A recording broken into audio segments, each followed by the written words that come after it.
Riley Cooper, I mean, like, that dude deserves a statue. I mean, like, number one on your speed dial. Hey, I'll tell you what, like, I mean, I didn't know until a couple days after the fact. I was like, wait a minute, is he the MVP or like we got the all-tournament team? No doubt about it. And then Ty Floyd, when I struck out 17, and like stole it from him. But I was like, when has a pitcher like been a part of like 5 of the 6 wins in Omaha? I mean, what a performance!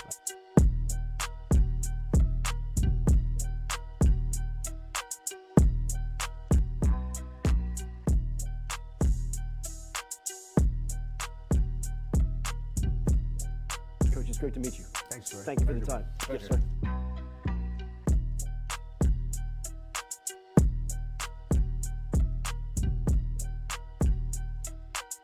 So I'm a little late, boys, at the spring game, obviously, as you can see. A couple of booze cruises here to do. Let's spit, cruise, grand salami to the boys, finally back on track. And I got another one coming. Don't you think I don't?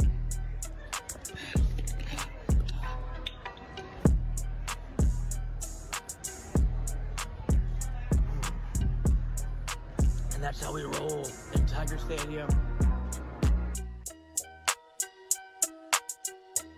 Just watching the spring games that were on television, one thing that jumped out about your squad is your quarterback room is very talented compared to a lot of the league and a lot of the country. I wonder, is it easier to recruit that position when you have talent or when you don't have talent?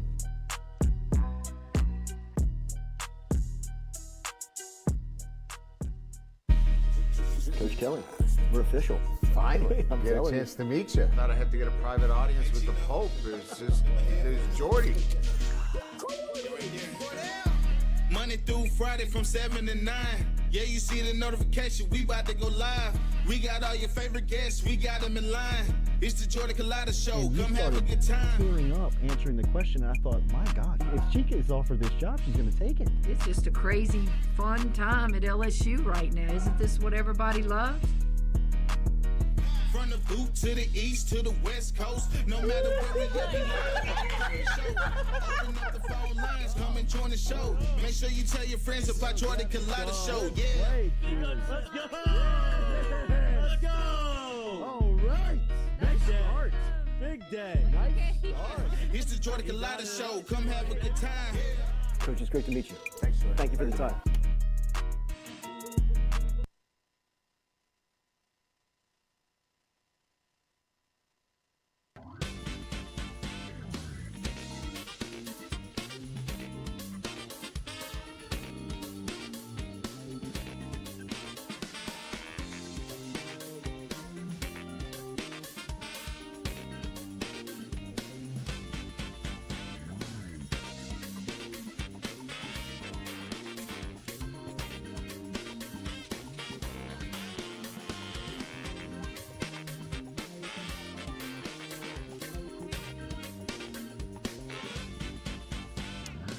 Welcome in to a Monday edition of the Jordy Culotta Show, live here from our Click Here Digital Studios on this Monday morning.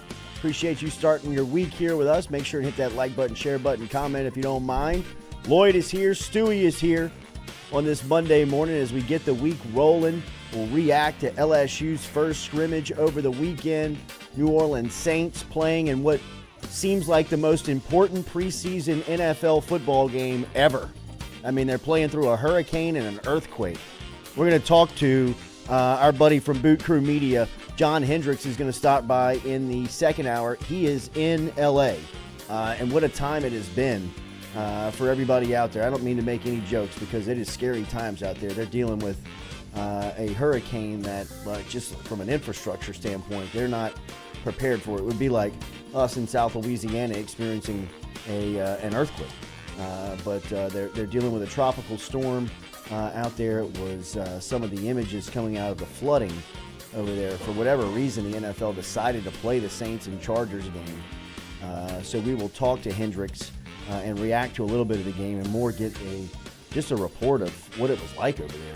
You think they were picking Saints fans' brains? Like, what should we do to prepare for that? You couldn't ask a better fan base.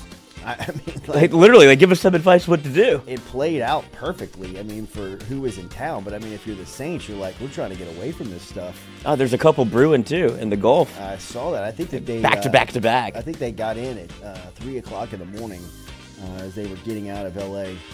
Overnight. But we'll talk to John Hendricks coming up. We'll also talk to Shea Dixon, who's going to stop by in studio with us. And Shea will give us a little first half of camp report. We'll talk more about some recruiting news as LSU's got their eye on a couple of guys here in recruiting as the season's going to crank up as we're under 2 weeks away now from the season getting going for LSU, and we're under a week from when you can watch college football on your television coming up this weekend. So you will have a chance to watch college football this weekend.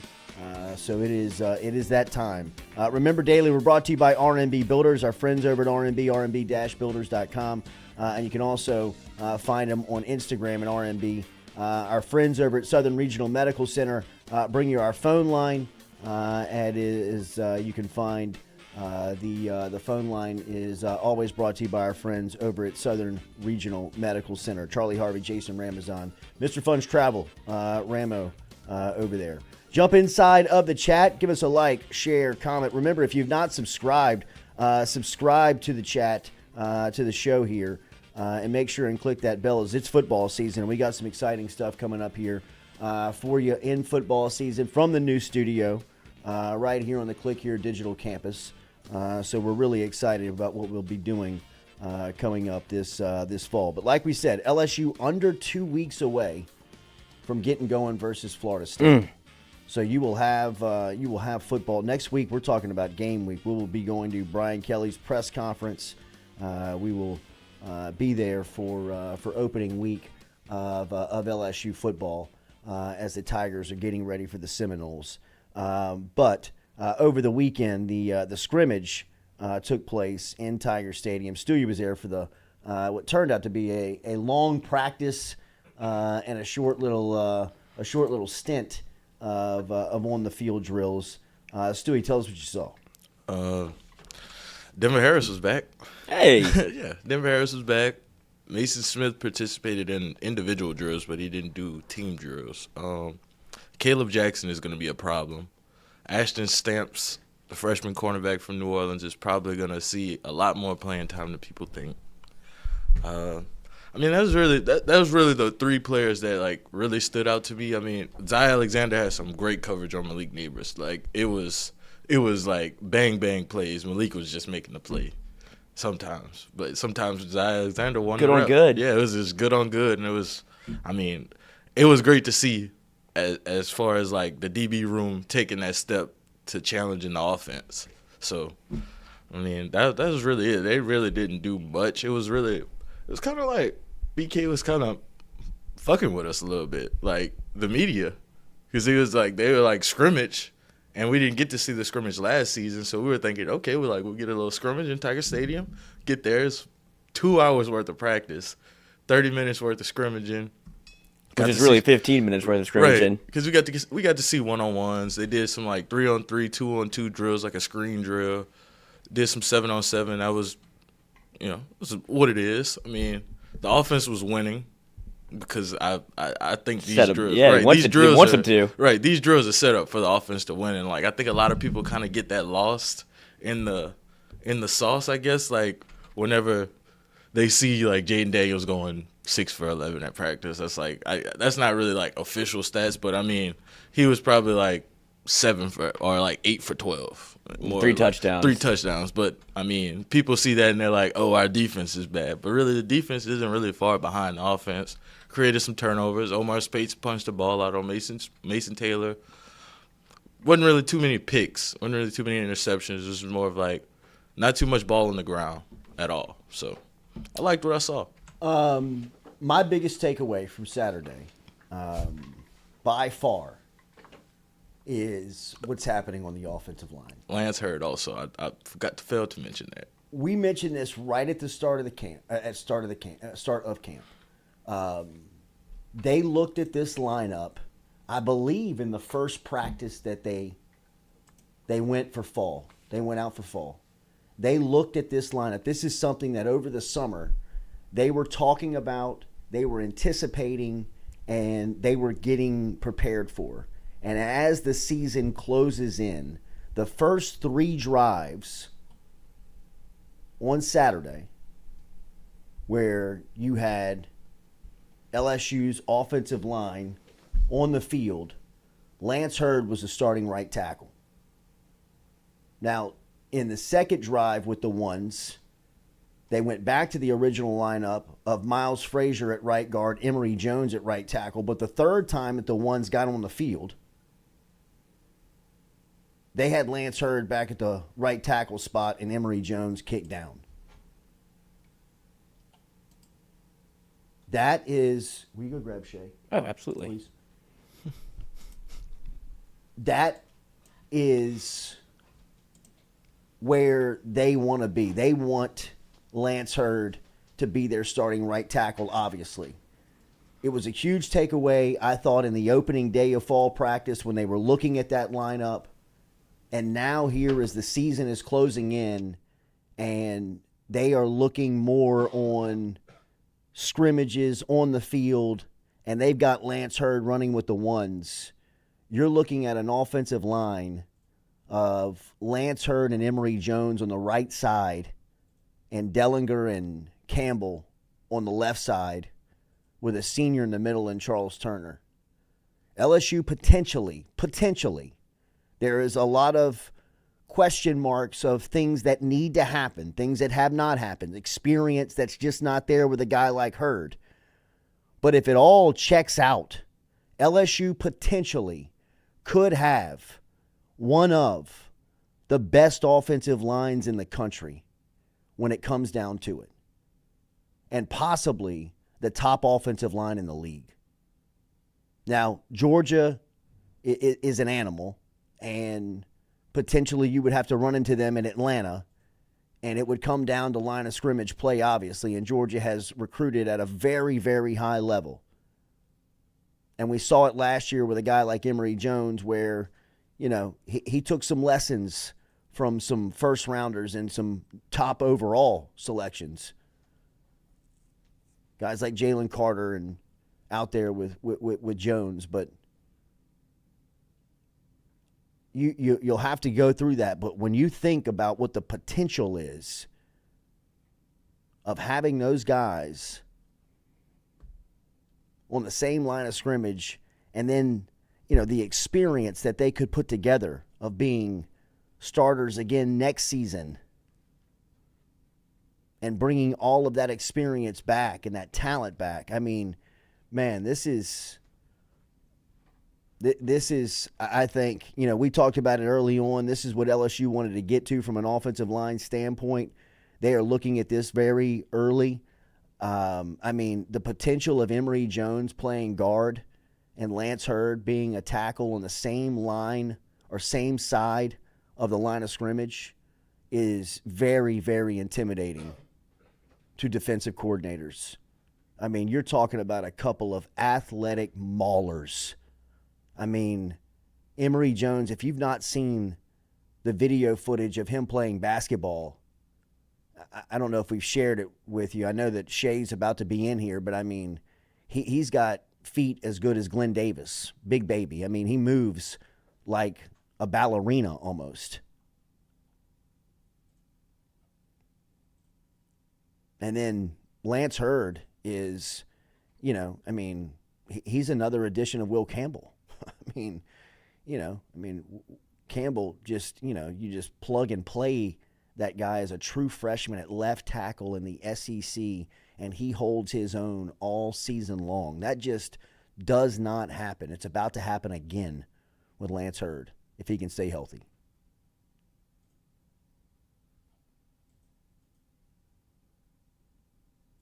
It's, I mean, that was my biggest takeaway, Stewie.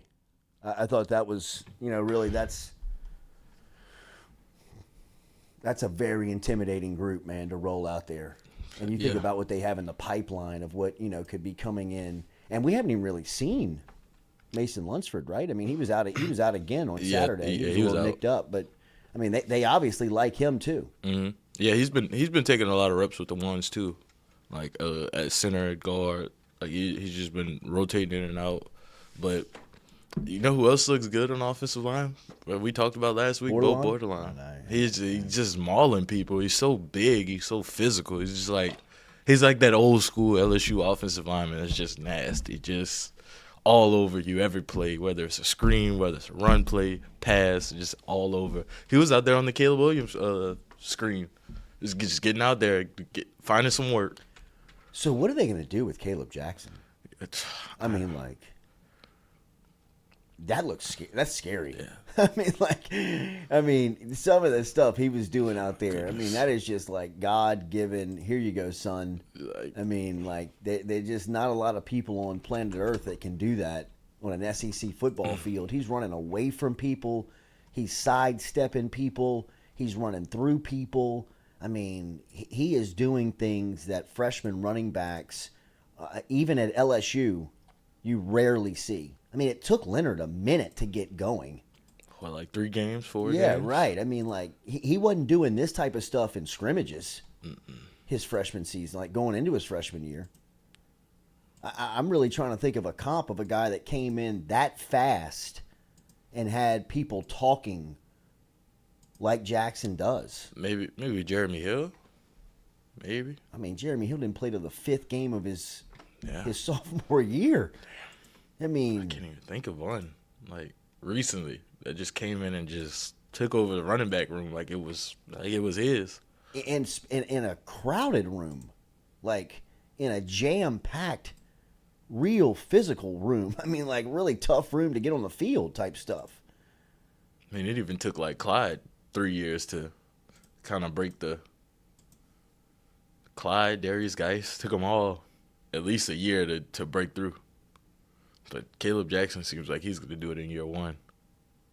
I mean, some of the moves he was making, the speed he showed off. I mean, that was man, that I don't know how you don't play him. Yeah. I don't know how you wouldn't play him. I mean, there's still some things like it obviously looks like ball security. I mean, he still runs with the ball kind of like away from his body. He's still doing some things that, I mean, it's some old habits that you're trying to break, but what he just does with the ball in his hand, you can't teach. Yeah, you can't coach this. Right? Travis McGraw says Justin Vincent. I mean, Justin Vincent played because Ali Broussard got hurt. I mean, you can't coach that, coach. Like, this is just tough running. I don't even care if my helmet's off. I'm getting in there. All right, so one of the top freshmen on Saturday was Caleb Jackson, obviously a huge recruit for LSU to get one of the top running backs out of the state. And, we said that even anticipating him being a force, I don't think anybody expected him to step on the scene and have this sudden impact like he did on Saturday in his first appearance in Tiger Stadium in his first scrimmage. Shea Dixon from On3's steps in the studio after our regular visit on Friday. We moved it to Monday. Shea had some things going on, but it's good to see him here to start the week off as you are the first guest. New digs. In the new digs, buddy. I like them. Good to see you. Thank you, buddy. It's big here. It is. Wide-eyed. It is. Like Candyland. Yeah, it is. 20,000 plus square feet over here at Click Here Digital.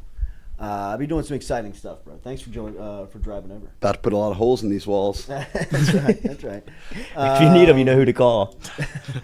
All right, Tiny so holes. let's start in Tiger Stadium before we get to some of the recruiting stuff. I said my biggest takeaway was from 2 freshmen on Saturday. Lance Hurd running with the ones on the offensive line. And then obviously what Caleb Jackson did. I mean, just as a freshman running back, his first time in Tiger Stadium. What was your takeaway? The Hurd stuff is what we'd been waiting on.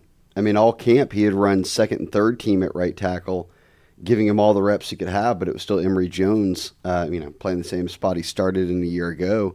So for him to move into that role, and everyone presumed Emory Jones ain't coming off the field.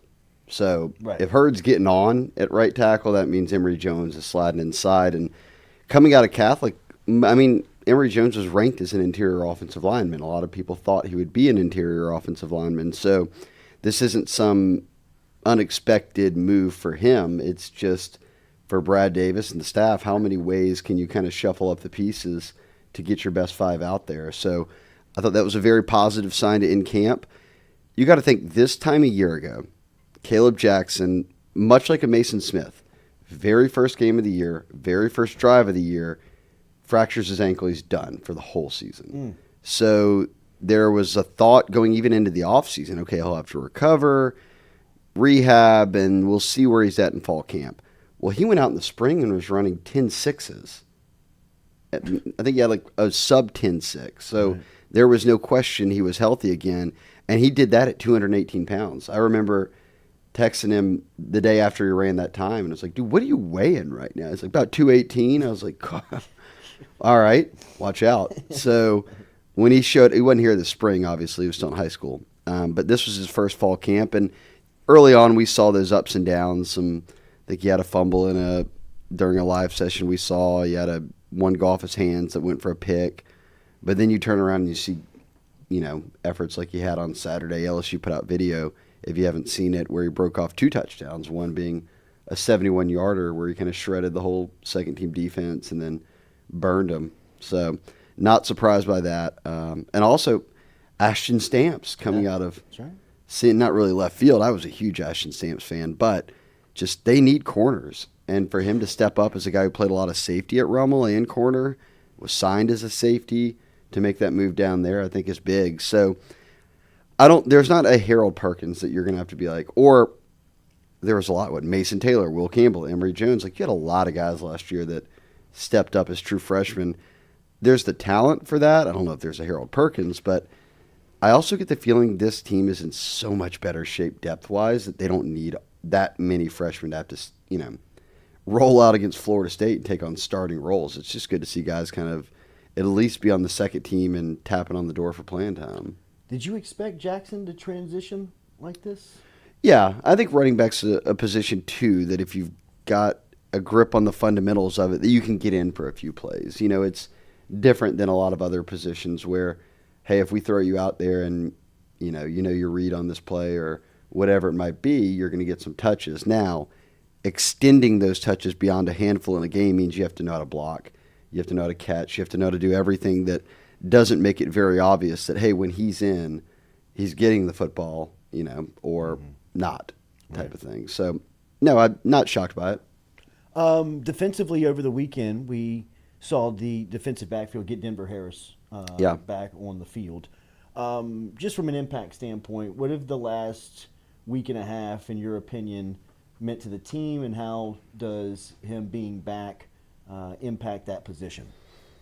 Well, I think the team has gotten the clear message that you're doing, here's the rules, here's how we do things, and if you're not in line with them, you won't be with us. You won't be in the team photo. It'll be over for you and that seemed to me to be the final. I'm not sure there is any more leash for Denver Harris now, right? Like, you've already very publicly before a game's been played not been with the team for personal matters.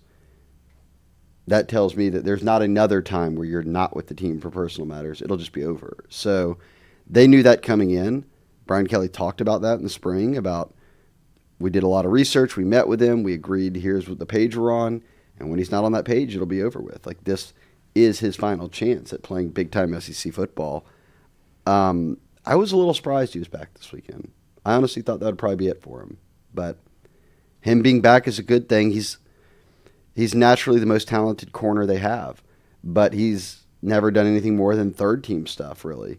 A little bit of second-team, but a lot of third-team stuff, and not a lot in the scrimmage on Saturday. So it's still, I don't think they're ready to completely lean on him, but if he can stay on the right path, then he will have that playing time. It's just, I don't think Kelly's going to give into it until he knows he's bought in. Some other notes from Saturday that stand out, and it's some newcomers here as well, is that Shelton Sampson continues to be the best freshman receiver.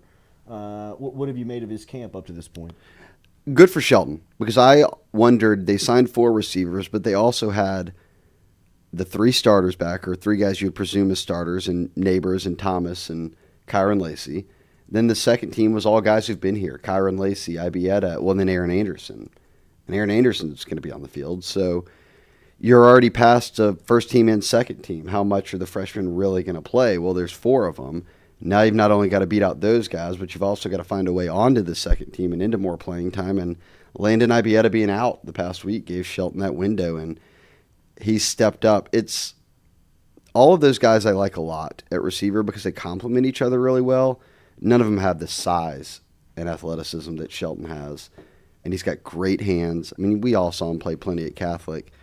I think he's going to play a lot of football this year in a rotational role as a second-team guy, which a month ago when camp started, remember he wasn't here all spring with them or any of that, so you thought others might have an edge, Jalen Brown, Kyle Parker, guys like that, but it's been Sampson who's sort of risen to the occasion, and he was ranked as a top, 30, 40 player in the country for a reason. It's because there's an expectation that once he gets his feet under him that this is what he can do. So I don't think he's going to start, but he's going to play a good bit this year. All right. Into recruiting here, some news that everybody's watching is in-state, obviously, with 5-star defensive lineman Dominic McKinley, who is set to make his announcement on September 1st. It feels like LSU is kind of slipping out of this thing. It does to me. I think it's felt that way for a while now, right? That LSU is having ground to make up.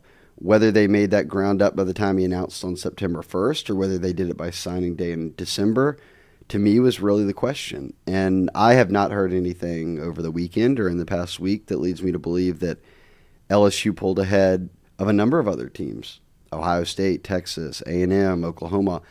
All these are schools that he's been high on and talked up a lot and more than LSU, it seems. So I don't cover all those other schools. I can't pretend to know which one of them might feel the best. If he were announcing today, I'd be surprised if he picked LSU. LSU's goal has to be, if you're not getting him right now, you're getting him by December, because you can recruit great signing classes. One guy doesn't make or break a class, even more now, with the portal. But you cannot lose the number one player in the state of Louisiana multiple years in a row now. I mean, Arch, nobody was really expecting. For a kid from Acadiana not to go to LSU is a little bit different. That's not something we're used to. Kids in the Lafayette area not ending up at LSU, and we'll see ultimately where he goes. But I also just think that, and I'm not speaking really at all right now about Jimmy Lindsey's health or time away, because they were trailing prior to when he had to step away and handle kind of the obvious health stuff. But think of how every year is a new D-line coach. It's very tough to build relationships with guys over time, and I think that's one big reason they haven't had a lot of national D-linemen committing to them year over year at a high clip. But now it's starting to affect in-state, or at least it is with Dominic McKinley, it seems, if he hasn't really ever warmed up to LSU to this stage. So I don't know. It's an odd one for me because I can't put an exact finger. And look, Dominic McKinley may just not want to go to LSU. Yeah. But it's surprising to me that they haven't made up the ground that I thought they would. An athlete out of Texas, number 2 athlete in the country, Terry Bussey, is. He's good. Golly, he's soaring up charts right now. I think Texas A&M and LSU, and then Alabama is in the mix here. Yeah. So Texas A&M is the team to beat. Now, he was going to commit at the end of the summer, and I think he really looked at schools like LSU and Bama, who have kind of if you're committed somewhere, we're not going to be on you like we would be if you were uncommitted. And I think Bussey said, well, then I'm not committed anywhere yet. I actually do want to look more into LSU, more into Bama. So that was big news for LSU. And he plays everything right now. And he's a true athlete, quarterback, runs the ball a ton, plays defense, plays special teams. I think he might punt. I think he does everything for Timpson. But this is, to even have that door still cracked, is really, really big. And they like him at DB. He'd be a safety.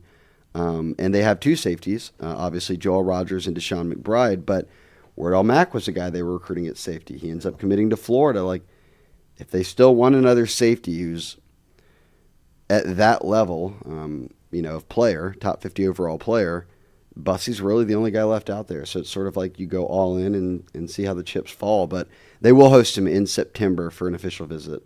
So kind of our eyes are on that weekend before he announces. I think he announces the 25th. This was a pretty big recruiting weekend, right? I mean, didn't they have some guys in officially? No, still a dead period. So right now it's mainly just guys starting high school games, some that count, some jamborees. Yeah. But then next weekend is full go, and then the dead period will end that first weekend of college football. So buckle up. Obviously, they're on the road, but there will be guys who will be in Orlando to watch LSU play. And I don't mean just Florida guys. I've heard buzz around names like Terry Bussey making their way over there and seeing that game. So we saw a ton of kids see LSU Florida State in New Orleans last year in the opener. I don't think that's going to happen again for this one, but this time in Orlando. Handed out a couple of offers over the weekend, guys like Bryce Davis. Yeah, this is, I think, and then a kid in South Florida as well, a wide receiver who is going to be a sophomore, a two-sport athlete out of Miami Northwestern. We're going to start seeing more of this because high school football season's starting.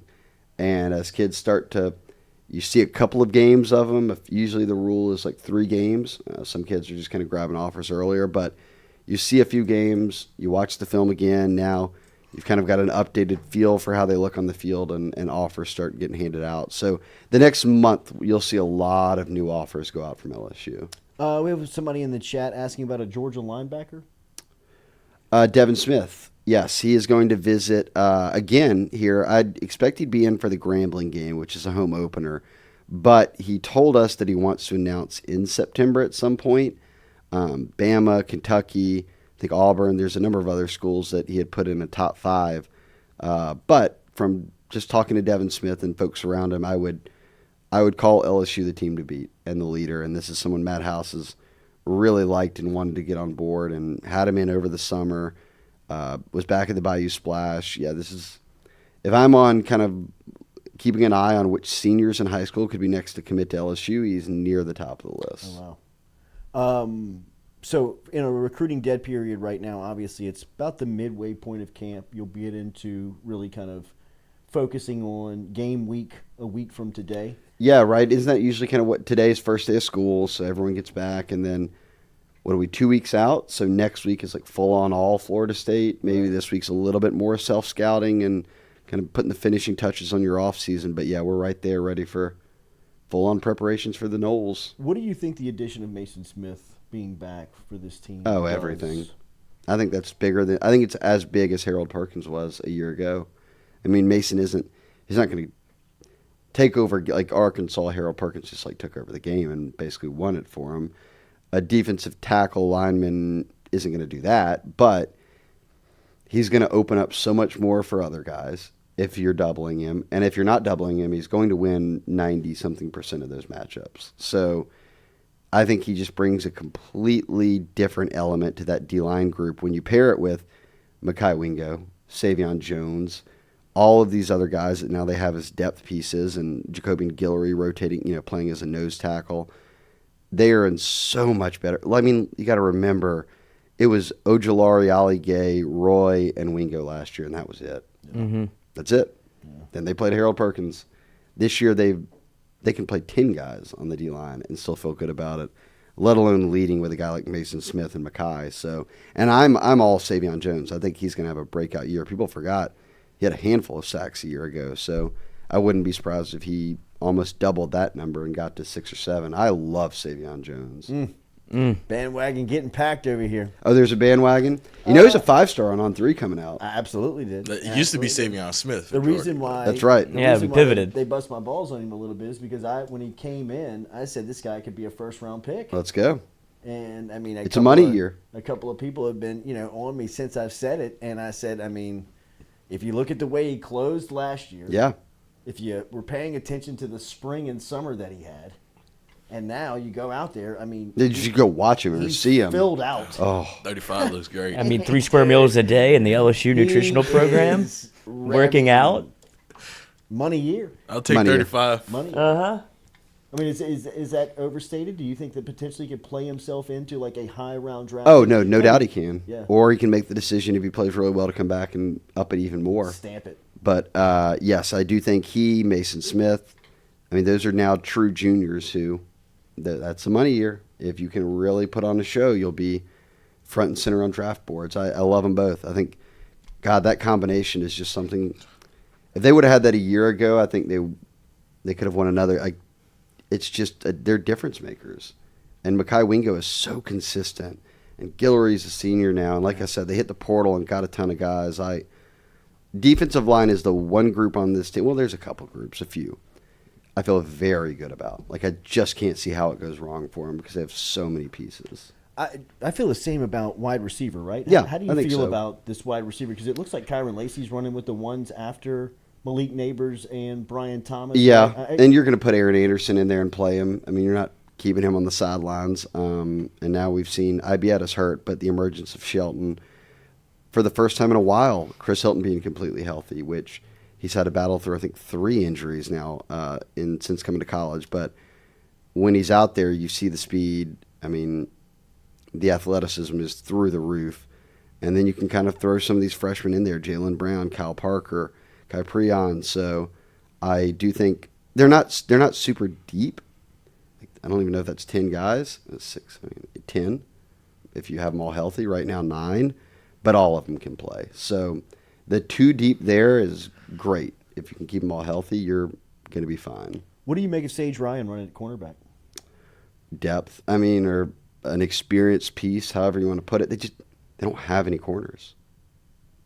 If J.K. Johnson's hurt and Denver isn't out there, then you have 2 transfers and 1 guy who was on the team last year, LaTerrence Welsh. That's it. And the 2 transfers are starting. So I think that's why you're counting your lucky stars that Ashton Stamps has stepped up in a huge way. Because beyond that, you signed 1 true cornerback, Jeremiah Hughes. Everybody else was a safety. That's a scary room. Mm-hmm. If the Denver Harris stuff, if they were deep at corner, I'm not sure the Denver Harris stuff would have played out the same. Sure. That's my opinion. I agree. But they're not. No, so you got to have it. He knows that too. Denver. No, That's probably the unfortunate part. Yeah, he knows what cards you're holding. He's got practice too. Safety. I think they're good there. I love Andre Sam. Boy, yeah, this they kid. do too, right? Mm-hmm. They want to do a lot of 3 safety looks. So getting Sam on the field with Major Burns, and then Greg Brooks moves down to nickel, which Sage Ryan has been starting at. So I said all along, I felt like in the spring, boy, Major Burns and Greg Brooks have to stay healthy, because if not, who you turn into? Well, then they got Andre Sam I think in May. The doctor.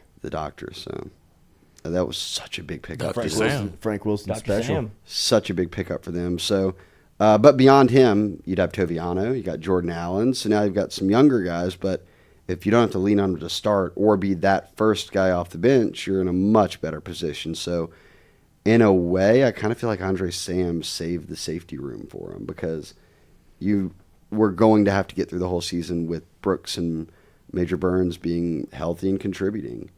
Now you've got a rotation, let alone all made up of veterans.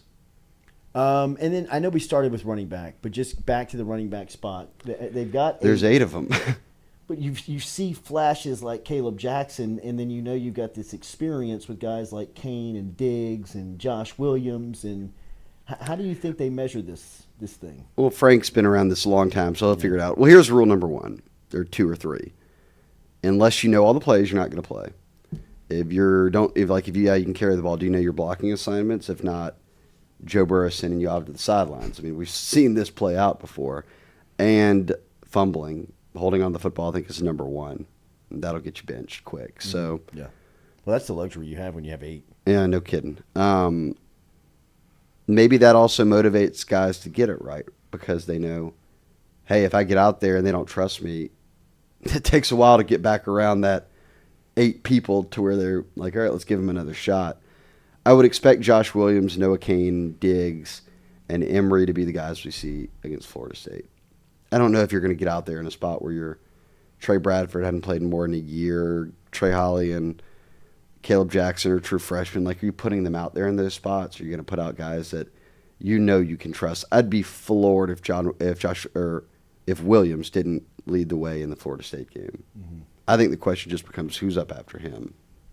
And then last one, I know you got to get out of here for 8 o'clock.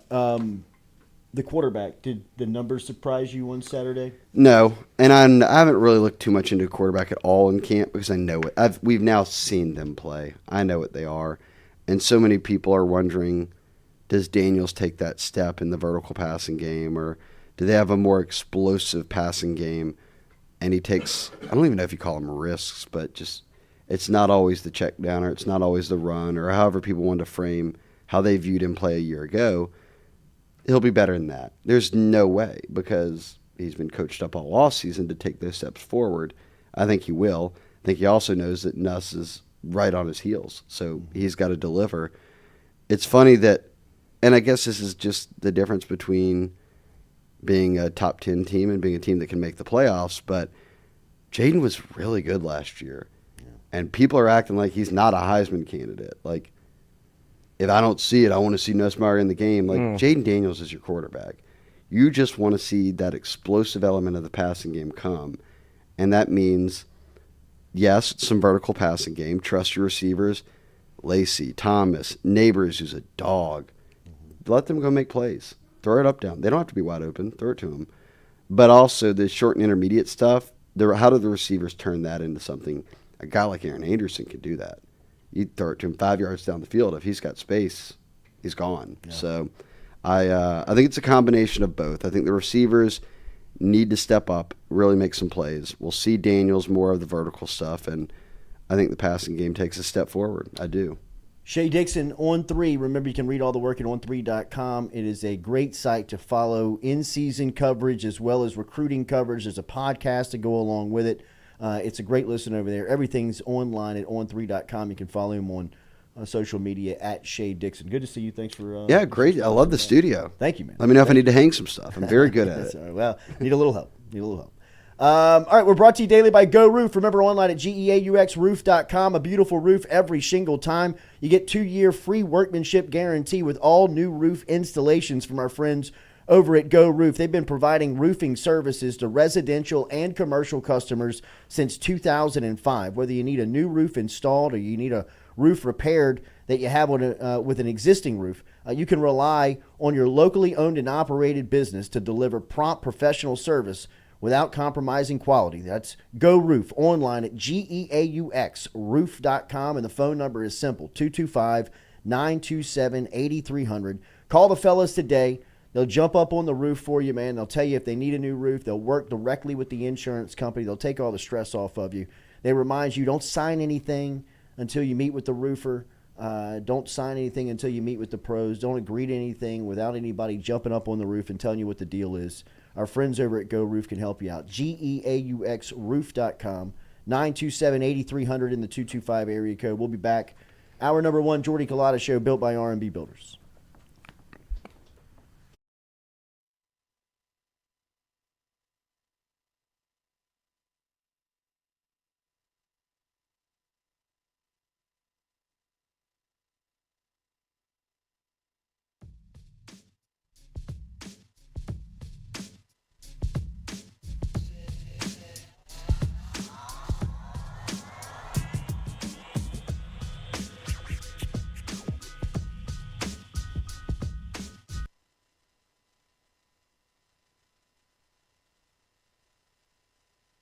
Red Stick Sports, a local staple in Baton Rouge to all sports fans, was founded back in 1981 and has remained a family business for over 40 years. Today, they still have the great selection on the floor, but they're also a leader in custom apparel for businesses, sports teams, and other groups. Take it from us, everybody over here at FM Digital Media. They help us out with all of our apparel. Let them help you out today. Go ask for Cody over at Red Stick Sports. Check him out online at redsticksports.biz. We're all from different places and backgrounds. We've each experienced our own versions of life, but in the end, we're all on the same team. I'm part of that team, along with these players in purple and gold. Kayshawn Buddha, Malik Neighbors, Miles Frazier, Kyron Lacey, Greg Brooks. Whether on the field or in the courtroom, your team matters. So join our team, make a difference. Bet. Let's get it done. The Jordy Culotta Show is brought to you by A-Bears Lawn Maintenance. Commercial or residential, A-Bears Lawn Maintenance is ready to work. A-Bears can tackle all your homeowners association requirements. Call Blake at 225-485-8022. A-Bears Lawn Maintenance. In a wreck, Gordon McKernan Injury Attorneys is ready to go to work for you. Come meet your team.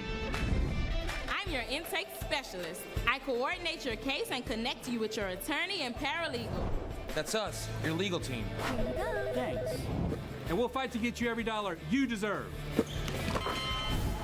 I'm your settlements and disbursement manager, and I'm here to get you paid on time. I'm attorney Gordon McKernan. Put our team to work today. Just call us. Get it done. Hey Tiger fans, when you're traveling through Natchez, Mississippi, make sure to visit Tom and Wright Granning at Go Mart and On The Go Deli, where you can fill up your tank and your belly.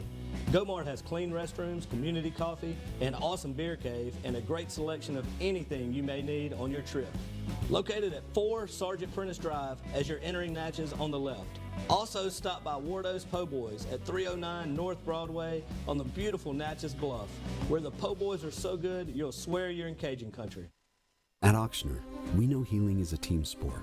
That's why we've partnered with world-renowned orthopedic surgeon Dr. James Andrews to create the Ochsner Andrews Orthopedics and Sports Medicine Institute. Whether you're a professional athlete or a weekend warrior, our team of specialists are dedicated to getting you back in the game. So whatever your reasons are for reaching your personal best, we've only got one: you. Ochsner Andrews Institute.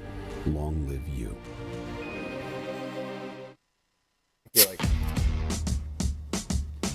Is it time to wash your house or business? Call the pros at Hydro Wash today. Get them out with their low-pressure, soft-washing cleaning approach. From commercial buildings, rooftops, and residentials, Hydro Wash is ready to get your place shining.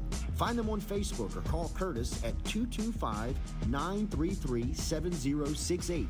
Take it from me, Hydro Wash came by and made my house look like new. What was best was the professionalism. They picked up everything, made the clean, and then put everything back to where it belonged.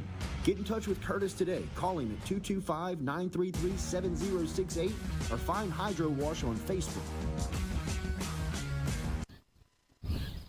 All right, buddy. Make it a good shot. Oh, yeah.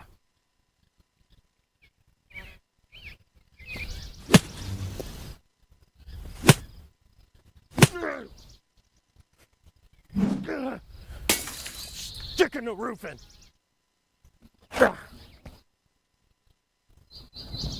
For a hole in your roof, for a whole new roof, go roof. Roof, roof, go roof. Hey, Greg, roof up? Roof's up. Roof's up. Roof's up. Roof's up. Roof's up. Roof's up. Beautiful roof every single time. True. True.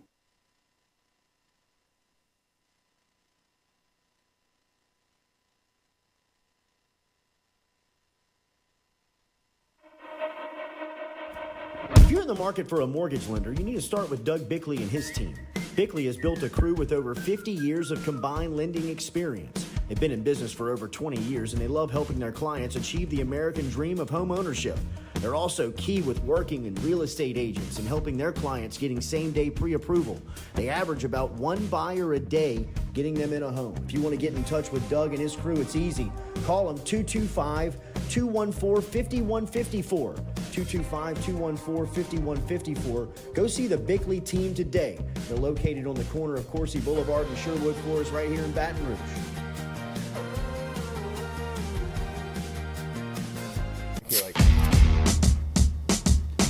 Is it time to wash your house or business? Call the pros at Hydro Wash today. Get them out with their low-pressure, soft-washing cleaning approach. From commercial buildings, rooftops, and residentials, Hydro Wash is ready to get your place shining. Find them on Facebook or call Curtis at 225-933-7068. Take it from me, Hydro Wash came by and made my house look like new. What was best was the professionalism. They picked up everything, made the clean, and then put everything back to where it belonged. Get in touch with Curtis today. Call him at 225-933-7068 or find Hydro Wash on Facebook. What's up? What's happening? Chilling with a couple of cool guys. You? Chilling and watching some tube. Hold on. Did you do it? Hold on. Did you do it? Roof's up. Hold on. Roof's up? Roof's up! Roof's up! Hold on. Hold on. Hold on. Beautiful roof every single time. True. True. At Ochsner, we know healing is a team sport. That's why we've partnered with world-renowned orthopedic surgeon Dr. James Andrews to create the Ochsner Andrews Orthopedics and Sports Medicine Institute. Whether you're a professional athlete or a weekend warrior, our team of specialists are dedicated to getting you back in the game. So whatever your reasons are for reaching your personal best, we've only got one. You. Ochsner Andrews Institute. Long live you. Are you looking for sound financial advice? Then get in touch with Daniel Newman of Edward Jones. You can call him today at 225-261-8262 or email him daniel.newman@edwardjones.com. If you're planning for retirement, saving for college, for children or grandchildren, or just looking for sound investment opportunities, get in touch with Daniel today, 225-261-8262, located on Magnolia Square Drive in Central. Daniel Newman of Edward Jones.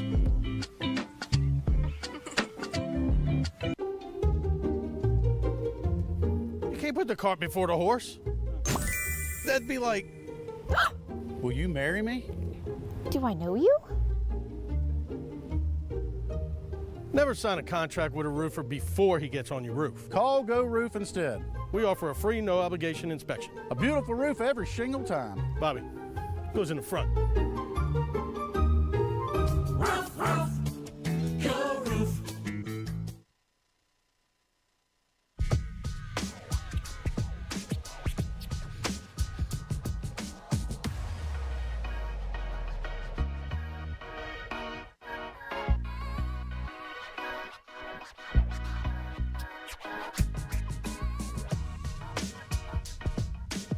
All right, welcome back here. Monday edition of the Jordy Culotta Show here on this Monday morning. Some of the images coming out of Los Angeles, man. Scary times out there as Dodger Stadium is underwater.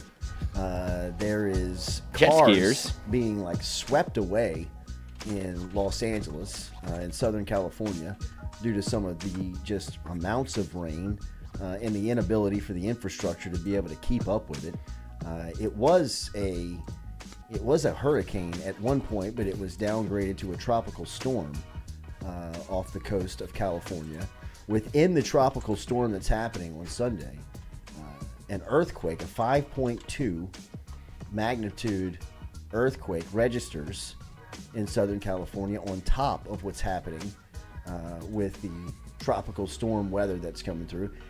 And they still play an NFL preseason game in Los Angeles. I mean, like, when I was like reading just kind of on X, the news, just kind of what was happening around the game, that I mean, like the just seeing some of the images, and then like a report comes through that, like within the hour of the game, there's an earthquake that registers like over 5.2 on the Richter scale.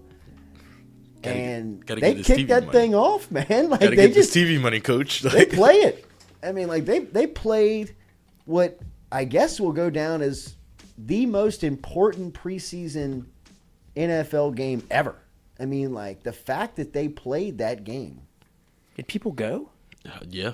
I mean, it was barely attended, but there were people there, and all you could hear were Saints fans. Oh, who dat? But it was. Like just bizarre. Very, extremely. I mean, like the Saints they flew back and touched down at like 3:00 in the morning. I mean, it was like kind of like a beat the clock type scenario to get out of Southern California before the weather got even worse. I mean, I don't know who makes these decisions at the NFL level. I mean, I don't know if it's a department or one person, or if there's a board that sits down and says that you have to look at certain criteria of the weather, but I would imagine that a tropical storm combined with an earthquake is the recipe to just call this thing off. Maybe the coaches wanted to play it. I gotta get some evals. Well, I mean, I'm sure they do. Yeah, I mean, we're here. Coaches by nature are lunatics. I mean, they probably like it because nobody was there. Yeah. Practice. Finally, some privacy. Bona fide practice. Bona fide joint practice. It's just televised. But I mean, like, I couldn't believe that they were like going through to play the game, man. I mean, because they had plenty of time to not. This is unbelievable. Look at that. Like, it doesn't look real. It looks like Waterworld. Lolita would have been so happy. Look at the skyline behind that, man. Man, that looks eerie. Eerie days in California right Kind now. of like this idea though for a baseball field. Like put one next to the water, kind of pull up in a boat. Kind of like McCovey Cove. They put a moat I was around gonna it. say. Yeah. Oh, That like would a be moat? fun. Dodger Stadium has You a may moat. enter. Yeah, come on in. Drop the moat. I mean, you have people that they're handling it well, I guess. There's people that are like they got their ski-doo out and they're just going around like they're kind of doing like pulling a Louisiana here. And then you had and at Huntington Beach they're surfing. They were surfing in the storm. Well, sure. I mean, I like, guess. they do Great not, waves, they bro. don't know what Shaka bro. to do. Stud, you know, bro. I mean, they're like, bro, check out these barrels. We're gonna catch some Whoop, waves. whoosh. We're gonna catch Slap some me. waves, bro. It just spit me out. Whoop-ah. Grab my board. Not my boys. Bro, grab these waves with me. Chet Rodriguez, LSU baseball games get suspended if lightning is anywhere close, but the Saints play in a hurricane and an earthquake. We knew that. It was Paul Skeens. He called it. Had to throw. I can't believe. So Dylan Cruz got called up to Double-A, which that took long enough. Playing the show on rookie. And then Paul Skeens, for whatever reason, is throwing in low A ball. I mean, like, somebody with baseball knowledge explain to me why they are wasting his pitches against me, Lloyd, and Stewie. Oof. I mean, like, that's the funniest part of these things. Like, the outfielders that stand and look at Cruz's, missiles that just like smash off the scoreboard in single A, to the catchers that are trying to catch Paul Skeens' changeup. That, I mean, it looks like it's the first time they've ever seen baseball in their life. The catcher is struggling. He is. I mean, it's very much exposed, the catcher. He is Yes. not meant for the big leagues. Catcher had a terrible day. He did. I'm like, Skeens, if you see, like, Skeens is just, like, pointing to the ball. Like, the Like, ball's it's right right there. behind Like, you. We need Milazzo back. That's a testament to him, really. It is. Milazzo was having to deal with that thing every 5 days. But 2 innings pitched, 0 hits, 0 runs, 0 earned runs, no walks, 2 strikeouts, and he actually had to strike out a third guy because the ball got away from the catcher, and we can't make the throw to first. Yeah, I mean, and it was- Skeens is just like, give me the ball back. And then he fanned the next guy. Yep. Let me go. But yeah, I mean, Skeens is doing it. I guess I don't know if this is like protocol, I would imagine, where you just kind of want to see him work. But low A, I mean, what more do you have to see? This is his You second might as outing well where he put did him the out there exact against same American thing. Legion kids. Yeah. I mean, just go let him pitch at Williamsport. Did you see that, the Chinese Taipei kid? No, I've not. He's unbelievable. He's throwing like 85. Oh, God. How tall is he? 5'11"? He's like 6'3"? No, he's like, but he's kind of like built up. Like, yeah. Mm. A lot of age questions, but he has a banger of a slider. He's throwing 80, which if you like move the, like do the projections or whatever, it's like 110 miles an hour. These kids have no chance. And he's got a backdoor slider where they could be swinging a tennis racket and not hit it. And then he went deep in his first at bat. Wow. He's just a stud. A lot of age Shohei? questions. Yeah. Yeah, he's Shohei. That's what they're calling him. The Shohei kid. That's a good one. The I just came Shohei up with kid. that. That's a good Yeah, one. thank you. That's Just a- that's say, a- hey, kid. that's Show, a- hey, that's a kid. great I watched, Thank you. watched the steroid, because I'm looking at this track thing. Watched the steroid Untold on Netflix this weekend. The one about the Balco guy. Oh, yes. That was that. Did that just come out? I think it did. Yeah, it did. That was I a hadn't lot. watched that one It yet. was a lot to unpack. Florida comes out August 24th. Yes. Is it all 3 parts at once? I don't know if they drop all 3 at once. I don't I would think they would. They usually do though with these, like, because there's no reason to make you wait for. Oh, 4 there episodes. is. This one might be. Yeah. I mean, because I would love to see just the first one drop just to get the reaction. Because is Herb gonna be on the big noon 12 kickoff? He's gonna have some questions to answer. I would think so. I mean, this is bad timing. Terrible time. Great timing and terrible timing. He's I mean, it's great timing for Netflix. It's terrible timing for Herb. I mean, he skated everything. Answer these questions, Herb. Masterclass in defense, dude. He has. He has. I mean, things just don't touch him. It's unbelievable. I mean, like, it's like he could do anything, and they're just like, oh, it's Herb. I mean, the stories that were coming out of Jacksonville, the Jacksonville job, where he kicked the kicker, and then he got a rookie he called the rookie because he heard the way that he was talking, but a veteran called Urban Meyer a rookie head coach, and he called him at like 3 a.m. and said, "You have to apologize to me." That's right. And he's like, Oh, "I'm like not in a front of rookie the head team, coach." right? Yeah, He lost his mind. and he was like, "You are a rookie head coach in the NFL." He's like, "I've been coaching for 30 plus years. I'm no rookie." Like, Urban, you're worried about the wrong thing. Herb, this ain't Ohio Right. State no more. Yeah, it's Florida where you can do whatever you Urban, want. I'm going back to bed, buddy. Yeah. All right. My kids just woke up. Yeah, I mean, like, You know this blonde? get it together. Good Lord. I'm gonna hang back. You guys catch the team playing, all right? Yeah, that's. I mean, even that. I gotta manage a few things at my restaurant. Yeah, I gotta go check in. Smell my fingers real quick. Yeah. Before you go. Knuckles deep. You want a free tab at Herb's Chop House? They had to rebrand. But all right, so we'll talk a little bit about the Saints. Saints go to Los Angeles, battle through the tropical storm, battle through the earthquake, and take down the Chargers. No Derek Carr, no starters for the Saints for the most part. Peyton Turner came through with a sack, and how do you say his last name? Brian Brzee. Brzee came through with the fumble recovery. I thought it was better to see Peyton Turner flashing. I mean, he's got to be considering that he might be on the outside looking in. Right. I mean, this is a huge game for him. So obviously it was. I mean, he's a first-round pick playing in the Yes. third quarter of a They gave up? preseason They game. gave up? An extra pick to Did get they him. give up anything? Didn't they give up something? I think for they him? traded up to get him. Didn't even know who he was. And then University of Houston. the running back, Keandre Miller. Look good. Whew, did he look good coming out of the backfield? Made a real nice catch coming out of the backfield in the opening drive to set up the Saints on their opening score. But 22-17, the Saints take down L.A. to get their second win of the preseason. Don't want to dive in, lose it on preseason, because there was some things that were a little concerning, especially when you talk about the offensive line play after the first string guys were out there. But 2 wins here in the early on, and definitely from an offensive standpoint, they look a ton different without Carr out there, right? So I mean, it's good to see how they definitely have a quarterback back in the mix, and it's going to really look functional when he's out there and under center. So I mean, I thought it was a good trip out to LA. It looked like the joint practices went really well with the Chargers in the lead up to last night's preseason game. Again, I can't believe they played it, but they did. And by all accounts, the Saints are back home safe. I think they got back at like 3 o'clock in the morning. But there is some news about some practices coming up for New Orleans. There was some anticipation that they were going to joint practice with the Texans this week. They've called that off.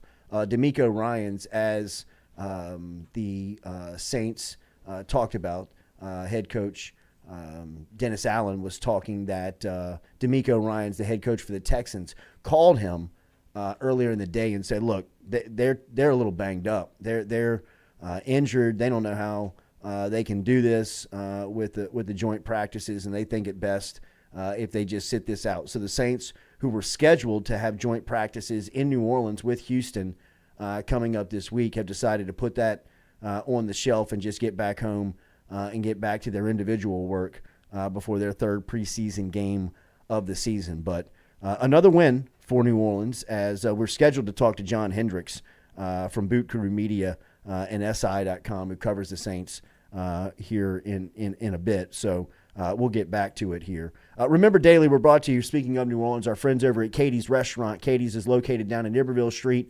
You can get in touch with them if you'd like online and check out the menu at katiesinmidcity.com, katiesinmidcity.com. Brand new Sunday menu, brand new Sunday schedule for you over at Katie's, as they are embracing football season. 10 a.m. to 6 p.m. they're open. That's pregame and postgame if you want to head into the Dome and watch the Saints play, or if you're looking for a place just to post up and watch football, you can go over to Katie's, katiesinmidcity.com, katiesinmidcity.com.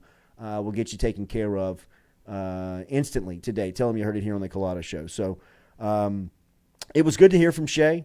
As we said, it was the first scrimmage of the fall for LSU, so the Tigers were in Tiger Stadium, and the freshman Caleb Jackson was obviously someone who shined for LSU early on, as we we do have the number for John Hendricks, so we will link up with him at 8:15 this morning and talk a little bit more Saints. So if you have any Saints questions, you can get them in, and we will ask them to John here shortly, as he's still out in L.A. and still dealing with the weather and everything that kind of came from this weekend. Think about those flight delays. Good. Nightmare. I wouldn't even go to the airport at this point. Like, I would just wait it out. There's nothing else you could do. I mean, unless you just want to go sit at the airport. It's that's not the LA you signed up for. It is. Thought I was going to be going to the dispensary. Yeah, I wanted 75 and sunny. I got 75 and rain and wind and an earthquake. Yeah, it really, like, you've changed you like flipped the climate. Like, I mean, you've left. I mean, I wouldn't say you flipped the climate. I mean, you left the sauna of South Louisiana, the intense heat, which, you know, I mean, Southern California weather at this time of year. I mean, that's why you're going out there. I mean, if it was 75 and breezy, I could take my shirt off. I mean, Edo. I mean, you might need a windbreaker at night. Yeah. You know, maybe it might be a little chilly. It is. But I mean, hurricanes, tropical storms. Oh, according to FlightAware, 2,500 and counting flight delays. Jeez, disgusting. Ugh. Last time Southern California had a tropical storm, I was reading, was 1939. Like, they have no. There's people, like, not even alive in leadership that have even a clue what to do. Like, what to do. Like, I mean, like, they're just the city, the infrastructure, the buildings, all. I mean, like, the drainage. None of this is built for. I mean, this never happens. I mean, usually they're dealing with wildfires and no rain and begging for rain. World's a crazy place, bro. Is this a global warming thing? I mean, dude, who knows? Global warming, or they create the climate. Yeah. You know, I mean, just give California a hurricane. Yeah. Let's draw this up. It's like you're playing weather bingo. I mean, it's so political, we'll call it Hillary. Yeah. I mean, you know what I mean? Like, I mean, we can make this use that one yet? As political as you want, right? I mean, this is... It's probably going to go down to Maui, too, soon. It's just crazy. Put out the fire. Rob, what is going on with Denver Harris? He's back. He's running with the third team. Shocking. I thought it was a little... It was surprising. So what day did he leave? I believe it... I don't know officially. But I believe it was Saturday. I believe it was a week. Because the team picture was last Saturday. Yeah. Right? And I believe that the final... or not the final, but I think that, you know, kind of the latest, rub of the rule kind of happened the night before the team picture. I think that there was a team meal that he was a couple of minutes late to, and so nothing to do with the fight. Well, I think that it was reported. Yeah, I mean, I think that there was just a cavalcation of mistakes. Right. I mean, I think it was an accumulation, including the fight. You know that. All right, and then we have this thing. Wait, so now, are we talking about the fight that the media got to see? Mm-hmm. Oh yeah. Denver was in the middle of that. Yeah, and it carried over into the locker room. Yeah. You know, I mean, I think there were some things. A little beef there. Right. I could tell that was going to the locker room, but hey, you know what happens on every football team? Yeah. There's always that one guy. There's a scorecard for every individual. Mm-hmm. You know what I mean? There's a scorecard for every individual inside of a locker room on a team. Some are evaluated different. Some are evaluated on a different scale. But there's a scorecard for everyone, right? And whatever is the grading scale for Denver Harris, he's pushing the meter, right? And you would just hope that the last time that this went down, a couple of, over a week ago, that would be the one that really kind of cracks the case and draws home. So, we'll see. He's back. He's on the field. He's practicing. He's still running with the third team. And, LSU needs somebody at cornerback to really provide some depth at that position. And, from a coaching standpoint, I know that they're counting heavily on Harris to really accept that, take that, run with that, because when it comes down to it, when it comes down just to talent, and look, this doesn't account for all of it in athletics, especially when you get to this level, but quite simply, he is their best cornerback from a talent standpoint. Just talent on talent, guys rolling out there, stepping onto the field and playing, he's the most talented guy naturally. And so he makes them a really good team if he's out there. Do you think you see a scenario where maybe he doesn't, even going into the Florida State game, where he doesn't move up and run with the ones, but you see him in the second half of the Florida State game where it's maybe closer than they want it to be, and it's, all right, we're getting beat too much Mm-hmm. on the edges. It'll be interesting because Florida State's going to put a lot of pressure on the defensive backfield. I mean, they got some players at wide receiver. And they got a cat from Louisiana. They got 2 cats from Louisiana. Yeah, he was on Algiers. Yeah, that have been itching to play football, especially against LSU. Oh yeah, the LSU was in competition to land one of those guys from the transfer portal. Remember? And then he went to Florida State. Yeah. But they were running to get Destin Hill too. Mm-hmm. When I was coming out of high school. But I mean, I guess Florida State. But yeah, that's what I think will be interesting. It might be a scenario in which maybe Denver Harris doesn't really get it all the way back on the practice field or see everything that you need to see. But if LSU's in a 21 game in the fourth and you're, oh Lord, they're going up and down the field on you in the defensive back group, you just kind of look around and go, where's 10? Get him in there. Yeah. Stay close, 10. Mm-hmm. Because I think, look, and I don't mean to discredit this transition by any means, but I think there is a little bit of a test period for, guys that are coming from FCS level schools.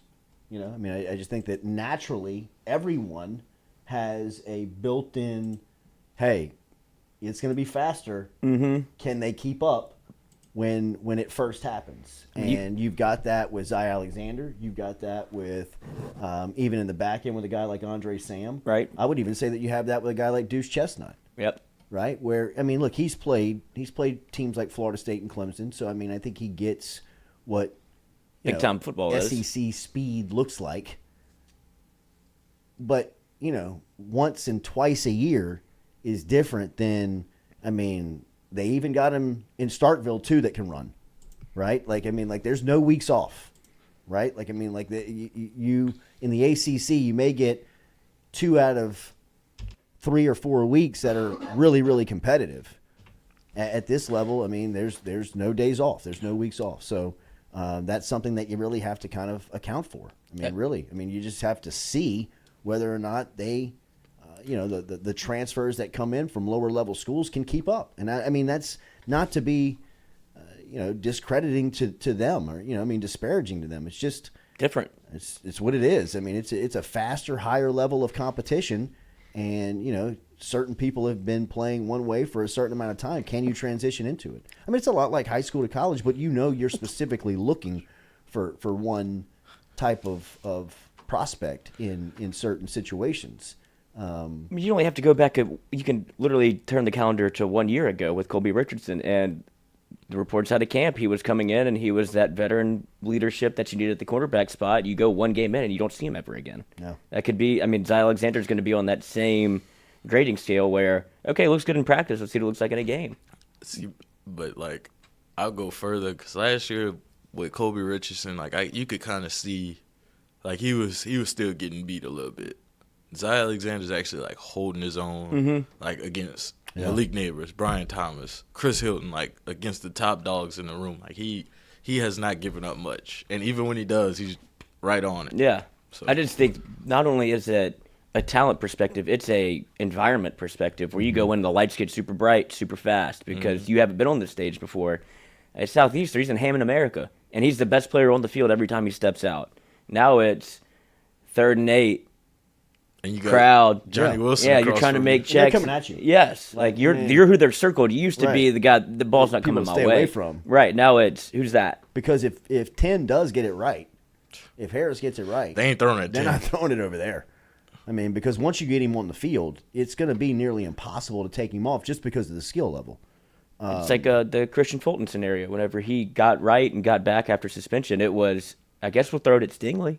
Right. And you found out real quick you didn't want to do that either. Exactly. That's exactly right. Just throw it in the slot, man. What are they going to do with Welch? I haven't heard a lot about him this year. That's a name that you would think that you would start to hear a little bit more from.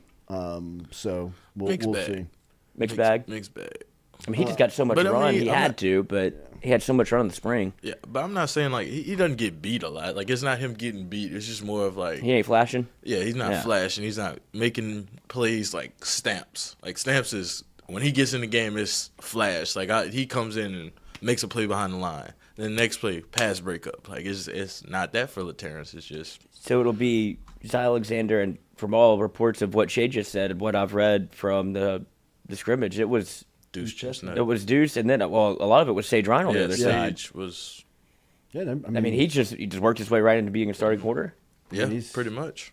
I mean, that gives you some confidence he can move up the depth chart that fast because you know what you got in him. Yeah. You just kind of want to see it happen, and then Deuce feels competent too. Like that's not as bad as you think, but it could be. Well, you can't. It's just a big question mark. Got to stay healthy. No more J.K. Johnsons. Can't lose guys like that. Ohio State does not do well down here. Right. Seven Banks was our guy that I don't remember the name of. John Hendricks, who is the lead writer with the they do fine there. News, SI.com. And he's a host for our friends over at Boot Crew Media. Boot Crew Media are partners for our fishing rodeo. Remember, our fishing rodeo is still available with spots to sign up for. $2,500 grand prize coming up to you the weekend and the day of the Missouri LSU football game. We'll have booze, we'll have food, we'll have football back at the dock after a morning and day of fishing. So you can sign up online at bootcrew.com for our fishing rodeo that we're really excited about. So help us out over there if you don't mind. All right, when we come back, we'll talk a little bit more Saints as we'll go out to L.A. As John Hendricks is out in Southern California, hopefully safe here. We'll see how he's getting home this morning back to New Orleans after covering the Chargers and Saints for the last week out in Southern California. We'll be back with more of the Jordy Culotta Show, as always, built by R&B Builders.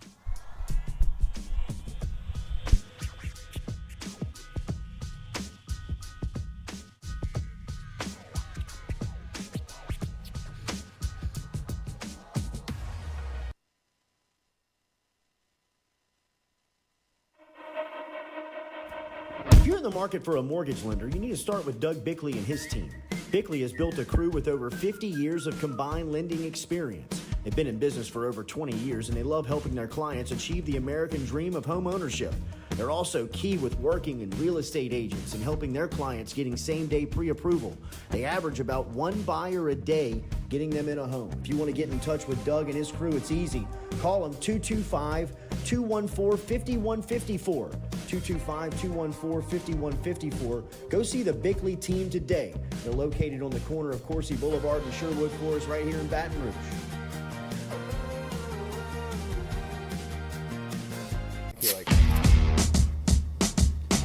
Is it time to wash your house or business? Call the pros at Hydro Wash today. Get them out with their low-pressure, soft-washing cleaning approach. From commercial buildings, rooftops, and residentials, Hydro Wash is ready to get your place shining. Find them on Facebook or call Curtis at 225-933-7068. Take it from me, Hydro Wash came by and made my house look like new. What was best was the professionalism. They picked up everything, made the clean, and then put everything back to where it belonged. Get in touch with Curtis today. Call him at 225-933-7068 or find Hydro Wash on Facebook. What's up? What's happening? Chilling with a couple of cool guys. You? Chilling and watching some tube. Hold on. Did you do it? Hold on. Did you do it? Roof's up. Hold on. Roof's up. Roof's up. Roof's up. Hold on. Hold on. Hold on. Beautiful roof every single time. True. True. At Auctioner, we know healing is a team sport. That's why we've partnered with world-renowned orthopedic surgeon Dr. James Andrews to create the Auctioner Andrews Orthopedics and Sports Medicine Institute. Whether you're a professional athlete or a weekend warrior, our team of specialists are dedicated to getting you back in the game. So whatever your reasons are for reaching your personal best, we've only got one: you. Auctioner Andrews Institute. Long live you.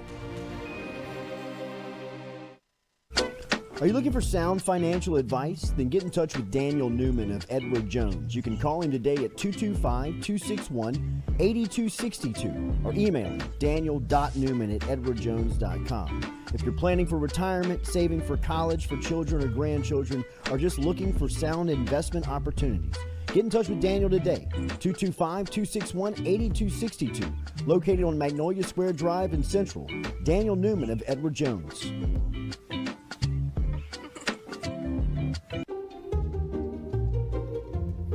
can't put the cart before the horse. That'd be like, will you marry me? Do I know you? Never sign a contract with a roofer before he gets on your roof. Call Go Roof instead. We offer a free, no-obligation inspection. A beautiful roof every single time. Bobby, goes in the front. Roof, roof, Go Roof.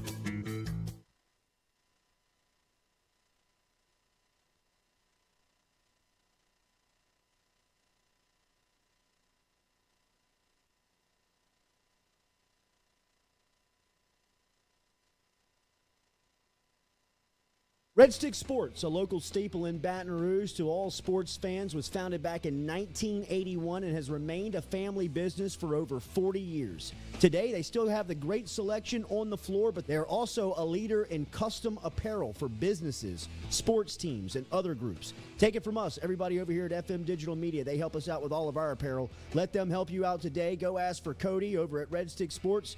Check him out online at redsticksports.biz. We're all from different places and backgrounds. We've each experienced our own versions of life, but in the end, we're all on the same team. I'm part of that team, along with these players in purple and gold. Kayshawn Buddha, Malik Neighbors, Miles Frazier, Kyron Lacy, Greg Brooks. Whether on the field or in the courtroom, your team matters. So join our team. Make a difference. Bet. Let's get it done. The Jordy Culotta Show is brought to you by A-Bears Lawn Maintenance. Commercial or residential, A-Bears Lawn Maintenance is ready to work. A-Bears can tackle all your homeowners association requirements. Call Blake at 225-485-8022. A-Bears Lawn Maintenance. In a wreck, Gordon McKernan Injury Attorneys is ready to go to work for you. Come meet your team. I'm your intake specialist. I coordinate your case and connect you with your attorney and paralegal. That's us, your legal team. Thanks. And we'll fight to get you every dollar you deserve. I'm your settlements and disbursement manager, and I'm here to get you paid on time. I'm attorney Gordon McKernan. Put our team to work today. Just call us. Get it done. Hey Tiger fans, when you're traveling through Natchez, Mississippi, make sure to visit Tom and Wright Granning at Go-Mart and On the Go Deli, where you can fill up your tank and your belly. Go-Mart has clean restrooms, community coffee, an awesome beer cave, and a great selection of anything you may need on your trip. Located at 4 Sergeant Prentice Drive as you're entering Natchez on the left. Also stop by Wardo's Po' Boys at 309 North Broadway on the beautiful Natchez Bluff, where the Po' Boys are so good you'll swear you're in Cajun country. At Auctioner, we know healing is a team sport. That's why we've partnered with world-renowned orthopedic surgeon Dr. James Andrews to create the Auctioner Andrews Orthopedics and Sports Medicine Institute. Whether you're a professional athlete or a weekend warrior, our team of specialists are dedicated to getting you back in the game. So whatever your reasons are for reaching your personal best, we've only got one: you. Auctioner Andrews Institute. Long live you.